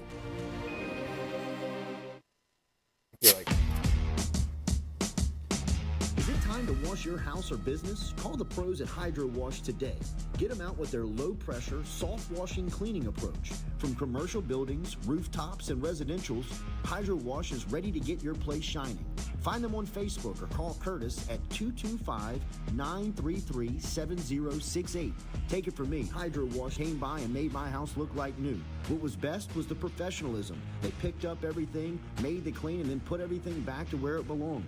Get in touch with Curtis today. Call him at 225-933-7068 or find Hydro Wash on Facebook. All right, buddy. Make it a good shot. Oh, yeah.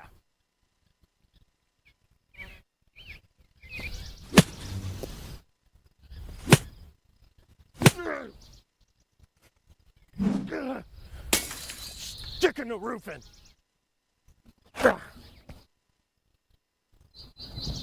For a hole in your roof, for a whole new roof, Go Roof. Roof, roof, Go Roof. Hey, Greg, roof up? Roofs up. Roofs up. Roofs up. Roofs up. Roofs up. Roofs up. Beautiful roof every single time. True. True.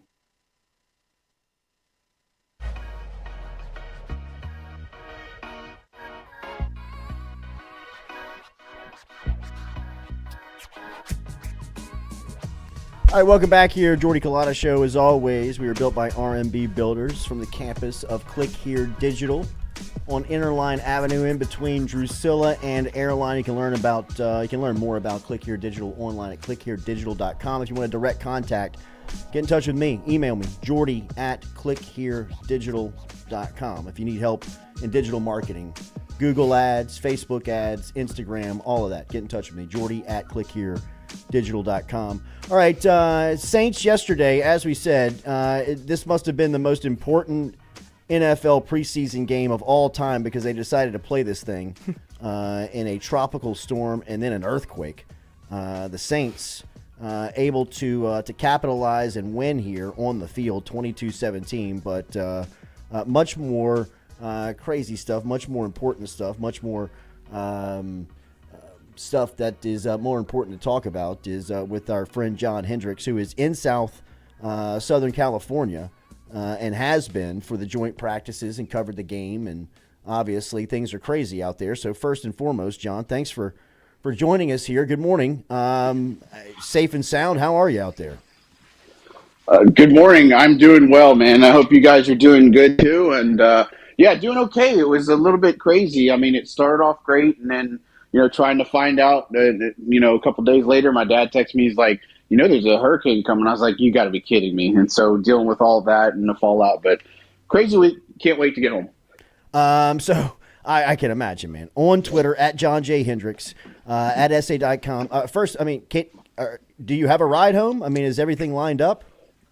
One is by land, two is by most, sea. Yeah, look. A contingent of us are on a flight this morning at 9:10 locally, so Beautiful. It's practically everybody that's left over here in the New Orleans media. Beautiful. Well, safe travels, man, and looking forward to getting back home. I bet 1 year ago you were much more excited to cover, I get to go to L.A. for a weekend, and then it turned into just New Orleans West. Yeah, correct. I mean, it was nuts. In Green Bay last year, for joint practices, this one was like, oh, man, I can't wait to get home fast enough. Yeah.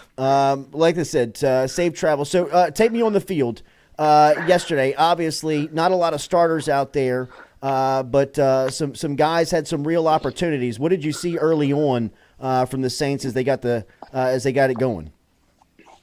Yeah, look, I think there was a few things that were encouraging to see. I think Kendre Miller is probably the first talking point that you want to start with, that he looked good running the ball. He looked good catching passes out of the backfield. His blitz pickup, there was one play, that's exactly textbook how you want to see it. I thought Jameis did a pretty nice job. I thought Trevor Penning was opening up some holes early and handling pass pro pretty well. But, he also had that bad rep where he whiffed, and that wasn't a good look. And defensively, I thought they did pretty good, and they were missing a lot of starters. But look, I think this is a good start to the game for them. Things went a little bit crazy. The penalties, that's just too many. 14 penalties. That's definitely not kosher for this team going forward. They're going to shoot themselves in the foot if they keep that trajectory. But overall, I thought, Kendre Miller is probably your star. Jalen Smith on defense was a guy that popped out for me. Malcolm Roach, the run defense looked pretty stellar. Pass coverage is pretty good. So I was pleased with a lot that I saw from these first quarter. Offensive line, John, obviously, I think the real competition starts at that second team. What does Andrus Peat getting back healthy mean to the unit? Yeah, look, as of right now, the left tackle job is for Trevor Penning, and left guard is going to be James Hurst. And so you're looking at a situation where Pete is going to be a valuable piece of depth. That's probably the best thing right now. But, hopefully he doesn't have to be a starter. He can still be a starter, let me say that. But he's working his way back. He was out here joint practices. He put on pads. He wasn't participating in team drills or anything like that. But, look, this offensive line has had a ton of depth hits. Guys like Trey Turner that could have made something for themselves, he gets hurt. Landon Young gets hurt. Calvin Throckmorton got hurt yesterday with a rib injury. And so, look, he's going to be an important piece of depth and that has the starter potential. But, as of right now, Hurst is going to be that guy that they rely on. Peyton Turner yesterday with a big play early on. What does that mean for him at this portion of camp? Look, he's looked good for a long time. I've been talking about him constantly since minicamp, OTAs, all that fun stuff. And so, look, I think he's somebody that is benefiting from being in the program since day one, much like Marcus Davenport was, when he had that awesome year. And so, look, I think that's the hope is that him and Carl Granderson take major steps in the growth department. Tano Passignon is a guy that I don't think we should sleep on either. I think that they have a pretty strong solution there to put a pass rush, a stellar pass rush together. I'm interested to see what Turner does more, but I think just that one play shows you what he has been capable of, and it echoes what we've seen in training camp. The guy's getting in the backfield, causing pressures, and is a lot better in his run stop. How about their first-round pick who recovered the fumble last night, Breeze? Brzee. Yeah, look, I tell you, Brzee, it's okay. The guys in the press box yesterday, the Chargers couldn't get his name right either, but it's all good. But it's a tough one. Yeah, well, you talk to guys like Cam, he says it's Breeze, and that threw him off for a long time. That's what he was saying. So it's not just one person. But anyways, Breeze, he's a guy that looks really good. I think he's come on really a lot in the past week and a half, and he's only getting better. I think he's getting more comfortable. I mean, he's definitely a part of the sub rush packaging, third downs and stuff. I think he's somebody that's going to continue to evolve. He's getting in the backfield. He's making plays. Those are things that you want to see out of the rookie. I think this guy is probably a little bit more underrated. I know the injuries in the past have been the concern for him, but man, you're getting a pretty stellar player up there that they can use all over the formation. So I've been really happy seeing what we've seen out of Brzee. How about the secondary? It seems like there's some pretty stiff competition outside of Lattimore. Lattimore's had a really good training camp. What have you seen in the battles for second and nickel guys? Yeah, look, I think Paulson Adebo has been outstanding too. I think his physicality is really what the Saints covet here. And look, when it's all said and done, talked about it for a couple months, that I believe that he's going to go in as the starter this year. And so what I believe is going to happen is that Alontae's still going to get playing time. I think they're going to rotate them on a different series given the situation and such. But look, Alontae's come a long way. He's playing great. He's playing strong outside. The thing I appreciate most about him is his ability to bounce back. So he might get beat on one play, but he'll come back and do a pass breakup or make a nice read or good coverage or anything like that. And so I think that's the encouraging. He's not there in the slot yet. It's a work in progress, but he's learning every day. But look, beyond that, Bradley Roby, I think, is a guy that a lot of us overlook. I think he's doing well there, and a veteran guy in this secondary. And Joe Woods has done a phenomenal job with his entire secondary, and that back end with May and Tyron Matthews is going to be much better this year. John Hendricks joining us here. He is the lead reporter over at SI.com. You can follow him on Twitter at John J. Hendricks to keep up with all of the information that's coming out over there. So good thing or bad thing that they called off the joint practices with the Texans? It's probably a good thing for now, especially because we got these tropical storms in the Gulf, or not the Gulf, but they're threatening. So that's always going to have a fun and interesting wrinkle to things. But look, D'Amico Ryans, the Texans are dealing with a lot of injuries right now. I think the joint practices are invaluable, but at this point of the preseason leading up to the regular season, it seems like it's going to be the right call. I mean, they're not the only team that's called it off. I know the Patriots, given some of the things that happened, they called off joint practices too.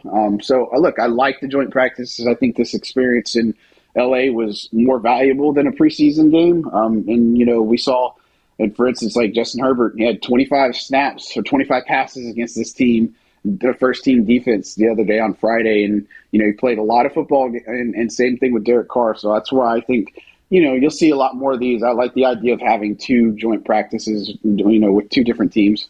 Speaking of first team, what did Mike Thomas look like running last week against first team defenders in LA? Yeah, he looks good. I think he's continuing to ascend, and I think that's the most important thing. Now, early on in training camp, I think a lot of the stuff that people have been making light of or talking about, early on in training camp, it was a little bit slow start for Mike. It was a couple of drops here and there. Just wasn't on the same page with Derek Carr. But look, I think he's somebody. Obviously, he's Mike. He learns. He's obviously determined. I never questioned his effort whatsoever.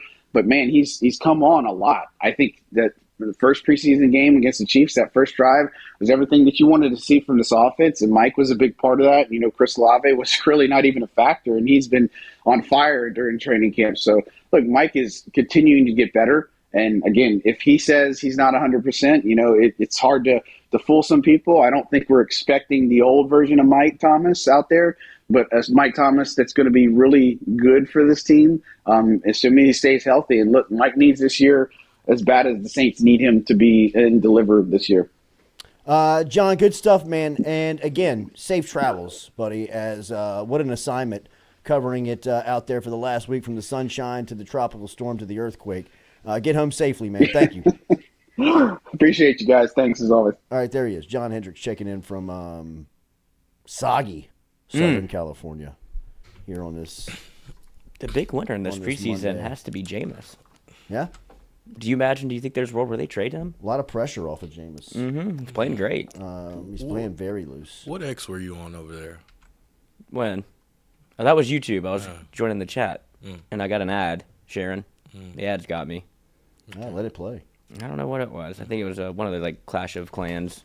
I was wondering what X you were on over there. Yeah, no, just trying to monitor the show, keep up with the chat. My laptop died. So I'm just over here looking at. There's nothing on it. Just a blank screen.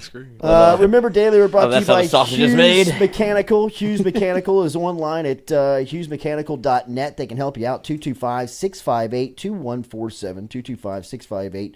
225-658-2147. Hughes Mechanical, your trusted Daikin air-conditioned company. They are residential equipment and the only system backed by a 12-year warranty. You can contact Hughes Mechanical today. You can just dial them up at 225-658-2147. 225-658-2147. Hughes Mechanical, Travis Hughes and Mechanical at Hughes Mechanical, hughesmechanical.net online. They service all of South Louisiana, whether you're in New Orleans, Baton Rouge, North Shore, Zachary, surrounding areas. Hughes Mechanical can assist you today. 225-658-2147 is the phone number. Get in touch with Travis Hughes and Hughes Mechanical today. Come back with us. We'll close it out here. Jordy Culotta Show, as always, built by our friends over at R&B Builders.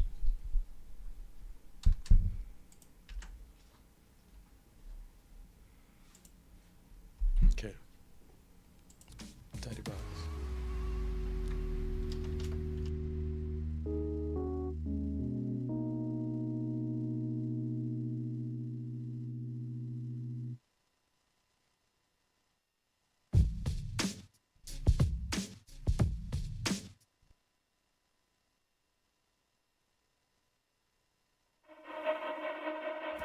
If you're in the market for a mortgage lender, you need to start with Doug Bickley and his team. Bickley has built a crew with over 50 years of combined lending experience. They've been in business for over 20 years, and they love helping their clients achieve the American dream of home ownership. They're also key with working in real estate agents and helping their clients getting same-day pre-approval. They average about one buyer a day getting them in a home. If you want to get in touch with Doug and his crew, it's easy. Call them 225-214-5154. 225-214-5154. Go see the Bickley team today. They're located on the corner of Coursey Boulevard and Sherwood Forest right here in Baton Rouge.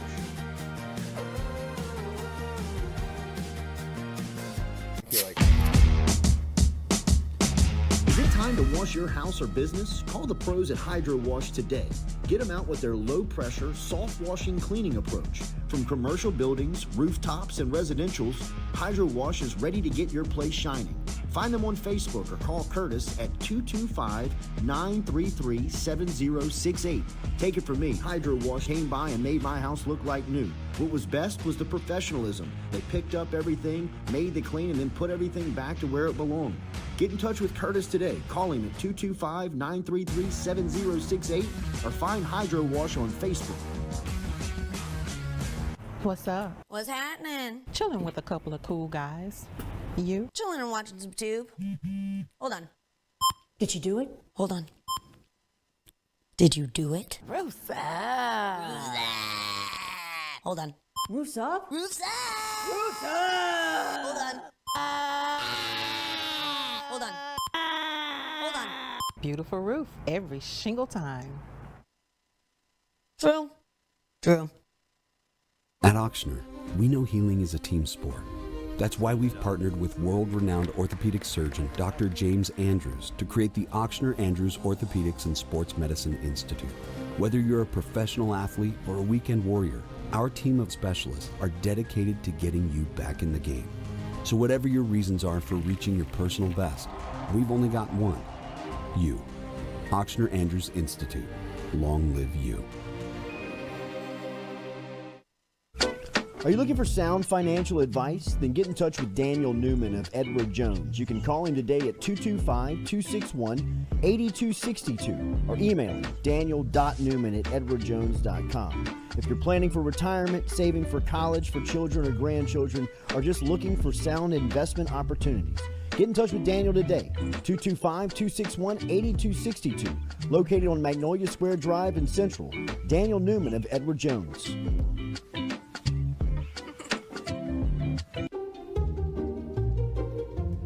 You can't put the cart before the horse. That'd be like, will you marry me? Do I know you? Never sign a contract with a roofer before he gets on your roof. Call Go Roof instead. We offer a free, no-obligation inspection. A beautiful roof every shingle time. Bobby, goes in the front. Roof, roof, your roof.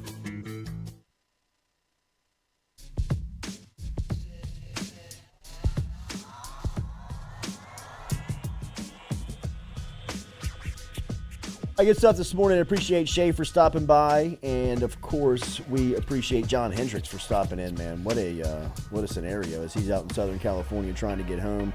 Obviously, with what's going on out there.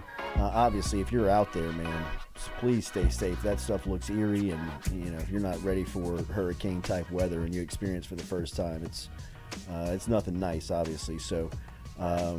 If you don't mind, hit that like button, that share button, that comment button, as daily we are coming to you live here from Click Here Digital campus, over 20,000 square feet here right in the heart of Baton Rouge, ready to help you out with your digital marketing campaigns. If you want to learn more, go online, clickheredigital.com, or you can just email me, jordy@clickheredigital.com. All right, we talked a lot about obviously about the scrimmage early on.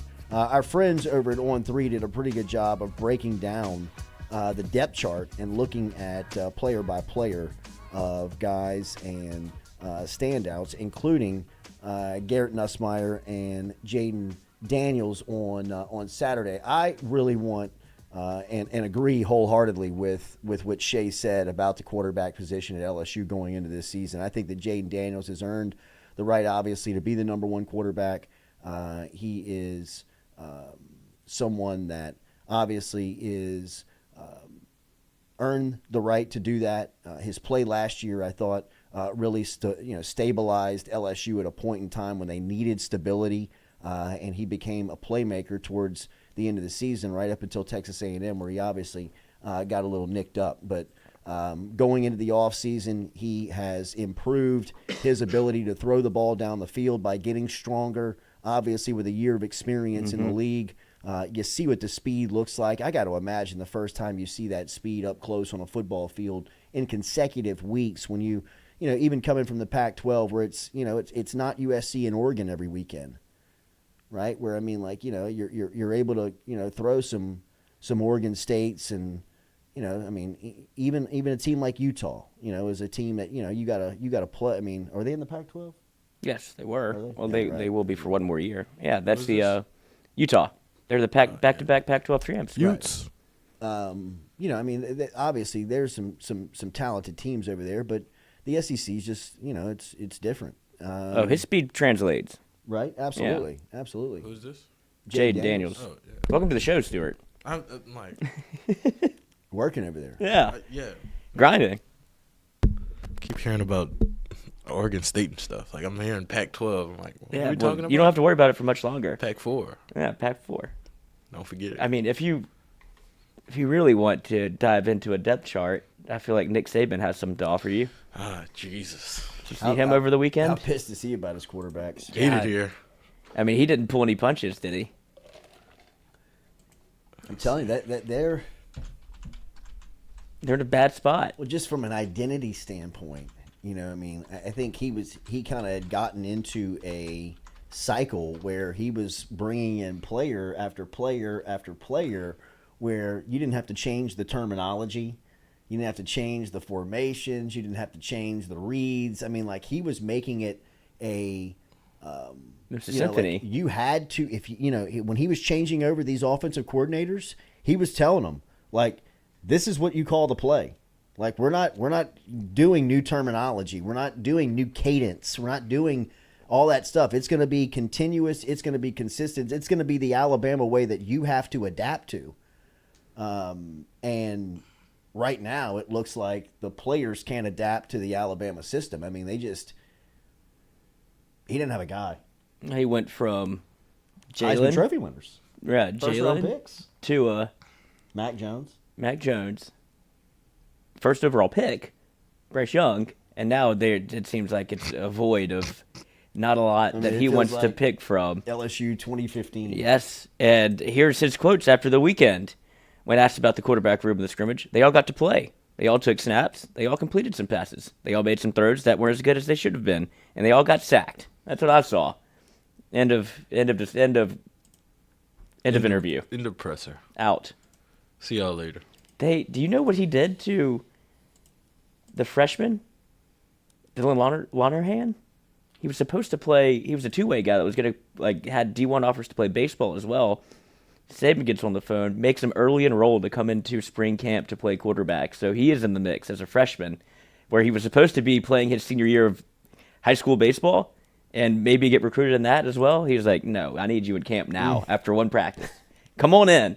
And so he's who he's most excited about. And then they have a 5-star that is Ty Simpson. No, I'm talking about for the next recruiting class that they're excited about. That's where they might have to go. You might see a true freshman starting at Alabama next year, where they just restart the cycle with, all right, here's my talented guy. I don't know if you'll see Ty Simpson. Now, they're not going to see Buckner. Jalen, I cannot believe he didn't pull anybody. Oh, Julian Saying. Yeah, he's good.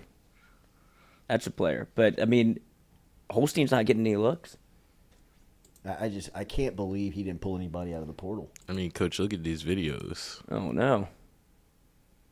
Looks like high school football practice. That's a pig.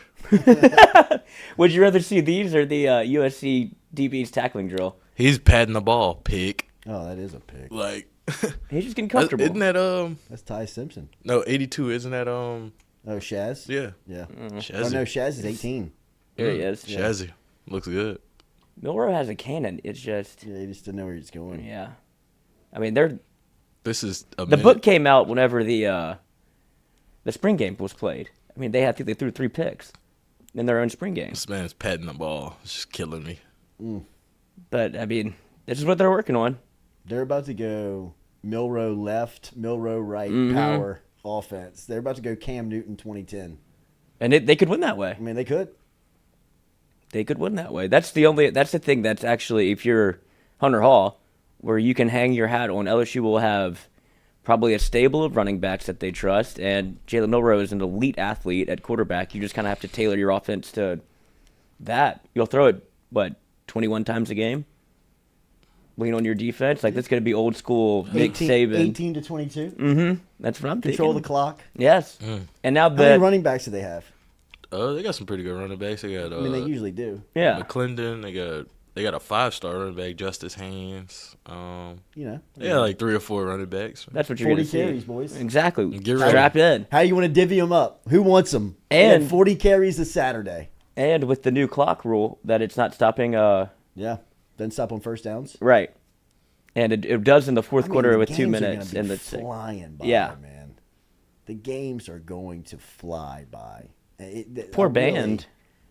I hate that part of it because I would love spending 3.5, 4 hours. Me too. In Tiger Stadium on a Saturday watching good football. I mean, it's going to be. You take the clock stopping away from first downs, and that is going to make quarters and dry. I mean, it is going. You're going to look up and be like, "Damn, we're in the middle of the second quarter already." I didn't even get a dog yet.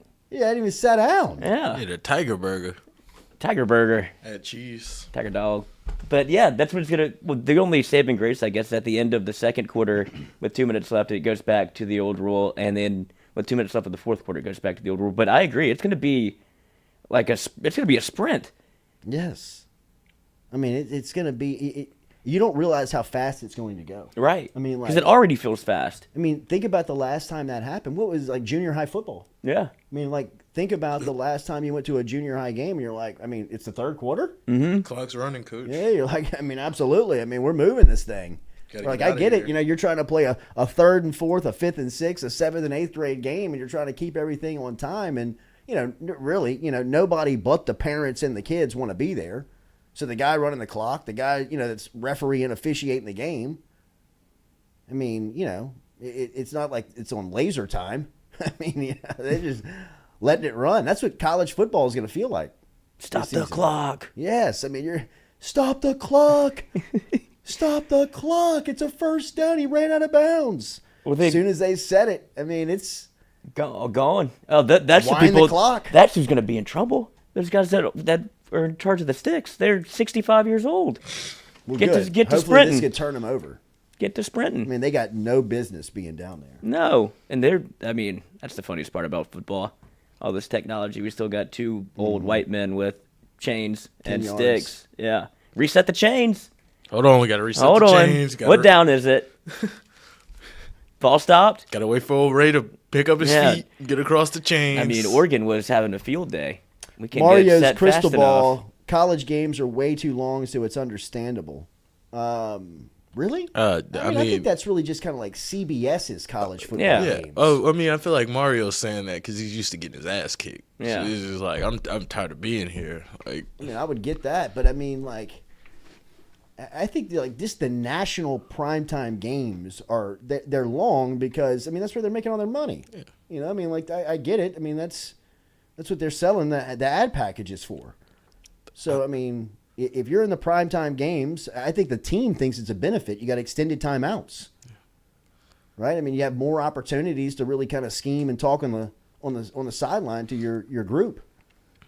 And if you're a fan, you know, I mean, pack another flask. Yeah, find them. You know, I mean, if you're in a primetime game, you know, I mean, you got two boots for a reason. Great thing. Yeah, find the man with the red hat. You always know he's going out there. That's what I do. It. When I get there, I find the guy with the red hat. Yeah. Custom out. Or is it the red? Is it a red no, shirt? It's a red hat. It's a red hat. Yeah, red hat. Yeah, and they have the little clock with him. Mm-hmm. Yeah. Standing on the 25. Mm-hmm. Yes. Got to find him every right time, in front of coach. the student right in front of the student section. Going to war. Yeah. Like I go in the game, and that's who I'm looking for. I ain't looking for no players. I mean, he controls the whole game. The whole game. Like it's what about when they're like lined up on kickoff and he's still out there and he's he's like, hold. Like I always sit by crowd people, gets a little restless. You can see he's uncomfortable. Right. I always sit by people that don't know about like, him. Get this guy out of here, and I'm like, they're about to go to the TV timeout. Here Watch he comes. this. They're about to go to the TV timeout. The guy comes out with his little clock. That'll be interesting, though. I guess they would fly by, but I was in the camp of if I'm going to a college football Saturday, it is an all-day affair. Yeah, you get there and tailgate before the game. You don't have any issue with the game lasting as long as it needs to. I didn't ever feel like I needed to leave at any point, like, oh, this is dragging on forever. Because especially in Baton Rouge, you got nothing to look forward to after. Coach, I could have sat in that LSU Bama game for 3 more hours. Oh yeah, easily. Well, we could have. Well, But BK said, I think I'm ready to pack it up. Yes. LSU Florida 2019. I could have sat in there all night. All night. I'll spend the night here if I have to. That was a great game. That was a great one. Jill was just dicing them up. All right, have a great Monday. We Jamar appreciate you behind being you. here with us as we start this Monday. New studios here, new digs here from Click Here Digital's campus. Make sure to like, share, comment. If you have not subscribed, please subscribe and do so. As we'll be back with you tomorrow morning at 7 a.m. We'll be talking LSU football, getting ready for the season. Saints making it back here with preseason game number 3. as LSU gets prepared for Florida State. All that and more coming up on the Jordy Culotta Show tomorrow. Appreciate you being here. Like, share, comment. We'll talk to you tomorrow, 7 a.m., built by R&B Builders. Hammer the Ravens tonight. They're a great preseason team against the Commanders. 24-0. And mic'd up tonight, 6 to 8. Monday through Friday from 7 to 9. Yeah, you see the notification. We about to go live. We got all your favorite guests. We got them in line. It's the Jordy Culotta Show. Come have a good time. It's the hottest show around. We ain't got to flex. Call up G, we get it done. We earning our respect. Tell recruits to let us in. Where they going next? Throw up the L's. Now we lit. Band playing neck. From the boot to the east to the west coast. No matter where we at, we live. Mic'd up for show. Open up the phone lines. Come and join the show. Make sure you